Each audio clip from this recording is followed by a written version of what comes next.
Chapter 6. Time, times, and a half. And one said to the man clothed in linen, which was upon the waters of the river, How long shall it be to the end of these wonders?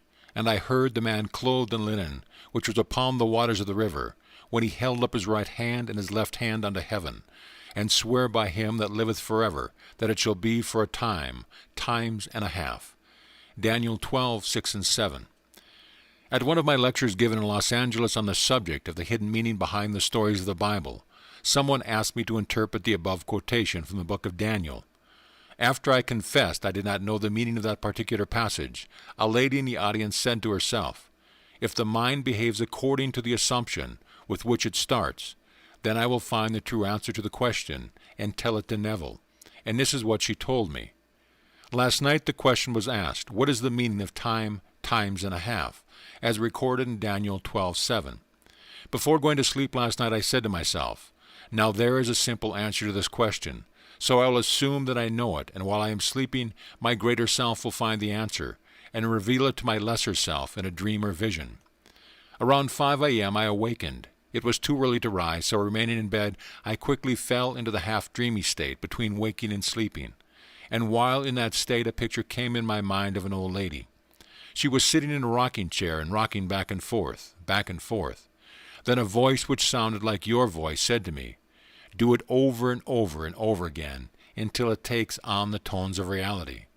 I jumped out of bed and reread the 12th chapter of Daniel, and this is the intuitive answer I received.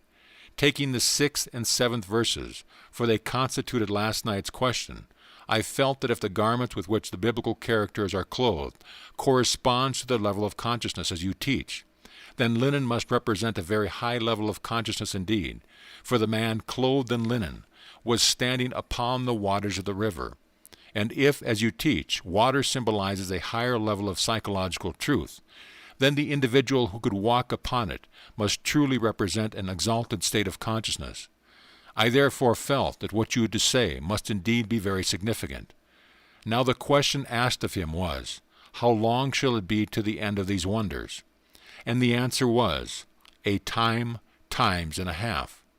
Remembering my vision of the old lady rocking back and forth, and your voice telling me to do it over and over and over again until it takes on the tones of reality, and remembering that this vision and your instruction came to me in response to my assumption that I knew the answer, I intuitively felt that the question asked the man clothed in linen meant how long shall it be until the wonderful dreams that I am dreaming become a reality, and his answer is, do it over and over and over again until it takes on the tones of reality.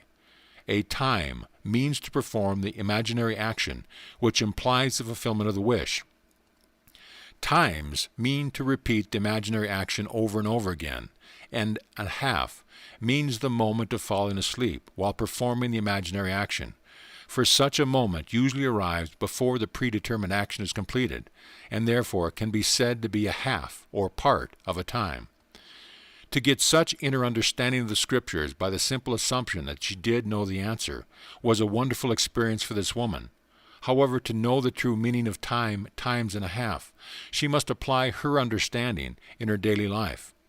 We are never at a loss at an opportunity to test this understanding, either for ourselves or for another. A number of years ago, a widow living in the same apartment house as we came to see me about her cat. The cat was her constant companion and dear to her heart. He was, however, 8 years old, very ill and in great pain. He had not eaten for days and would not move from under her bed. 2 veterinarians had seen the cat and advised the woman that the cat could not be cured, and that she should be put to sleep immediately. I suggested that night, before retiring, she create in her imagination some action that would indicate the cat was in its former healthy state.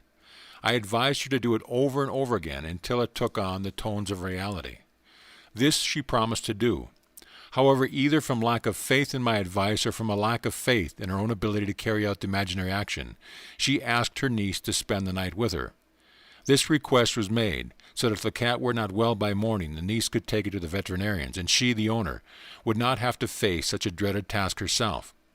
That night she settled herself in an easy chair and began to imagine the cat was romping beside her, scratching at the furniture and doing many things she would not normally have allowed.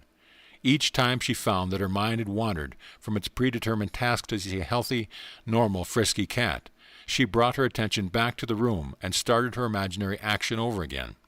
This she did over and over again until finally, in a feeling of relief, she dropped off to sleep, still seated in her chair. About 4 o'clock in the morning she was awakened by the cry of her cat. He was standing by her chair. After attracting her attention, he led her to the kitchen where he begged for food. She fixed him a little warm milk, which he quickly drank and cried for more. That cat lived comfortably for 5 more years, when without pain or illness he died naturally in his sleep.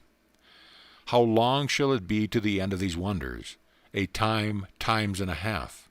In a dream, in a vision of the night, when deep sleep falleth upon men, in slumberings upon the bed, then he openeth the ears of men, and sealeth their instruction. Job 33:15-16. End of chapter.